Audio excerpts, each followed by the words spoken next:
Bonjour et bienvenue dans une nouvelle vidéo d'analyse, review et théorie sur One Piece. Aujourd'hui, nous allons nous attaquer au chapitre 1077. Lakower revient sur les sujets du flashback, et c'est une prise de conscience de leur part. Leur rivalité est due à leur jalousie de Vegapunk. De leur point de vue, c'est lui la raison de leur conflit, et c'est à cause de lui s'ils sont devenus rivaux.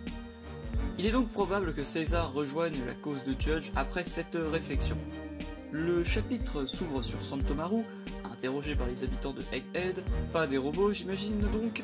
Il leur apprend son angoisse du Buster Call, sans jamais réellement le nommer, mais il y fait bien allusion, élément qui permet d'agrémenter la tension, car cette menace est de plus en plus proche de l'île. Dans le 4e étage du laboratoire principal, le combat continue entre Zoro Luffy ou Chikaku face aux séraphins de Kuma et Mihawk. Luffy les qualifie de mini Kaido pour bien les présenter la menace qu'ils représentent, et c'est sans compter sur les révélations de Zoro faisant les liens que l'on avait déjà depuis plus ou moins compris avec King, le peuple Lunaria. Élément confirmé par Shaka lors de son évasion de Punk Hazard, Zoro fait la remarque de comment les combattre, élément comique car comme l'éponyme chapitre, il aurait dû le remarquer plus tôt. Quant à Shaka, il compte bien retrouver le dock principal. Au 3e étage du même bâtiment, c'est le groupe de Nami qui semble s'être bien fait battre par Ishak.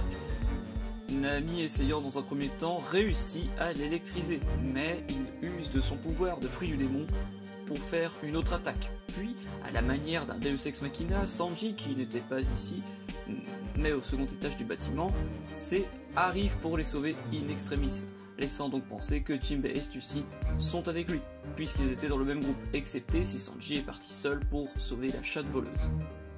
À l'étage qui est supérieur, le combat contre Issa Snake met nos héros en difficulté, puisqu'elle parvient à maîtriser Franky, Lily et Usopp. Le plus intéressant sur cette partie est la faiblesse des séraphins. Tout comme les fruits du démon, il semblerait que le sang vert soit victime de l'eau ou l'énergie de la mer. Mais malheureusement, ils n'ont pas réussi à la maîtriser avant. Il est probable que plus tard, les séraphins reviennent du côté de nos héros, car comme expliqué par Hancock elle-même, seul le porteur du fruit de la passion peut dépétrifier, se changer en pierre. Enfin, au souterrain, l'ancien labo de recherche des fruits du démon, Shaka tombe sur les agents du Cypher Pool, prisonniers et du dock, juste avant de se faire descendre.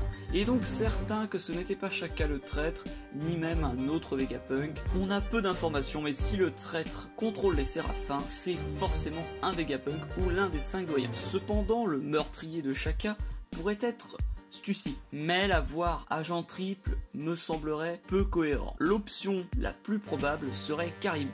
L'utilisation d'une arme aussi simpliste et un coup dans le dos est le genre de chose qui correspond au personnage. La vraie question, c'est pourquoi. Mais le mode opératoire de l'assassinat de Shaka correspond à Caribou. Et n'oublions pas que Caribou est bel et bien sur Egghead. Enfin, de par le mode opératoire, il se pourrait que l'assassin de Shaka soit le séraphin de Doflamingo.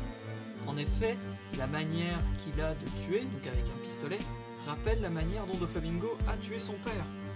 De cette manière, vu que les séraphins ont l'ADN de leur propriétaire de base, ils utilisent des armes de base.